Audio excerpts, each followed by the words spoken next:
Boleh Siti nak nyanyi lagu tu? Tak dinafikan lah lagu dia. nak nyanyi. Itu ciptaan dia. Meriah, dia macam. Oh, Hayat Salleh.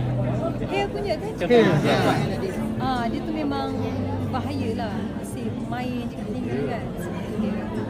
Hair tu memang luar biasa lah, gifted untuk cipta lagu-lagu yang boleh viral. So, raya meriah lain macam tu memang salah satu yang saya suka juga. Lagi apa ya? Oh, Umairah ni best tau. Umairah je best. Umairah tu pun catchy juga. Sesuai lah dengan umur dia. Dengan lagu dan lirik tu memang sesuai untuk Umairah tu lah. Betul lah. Mimi Fly.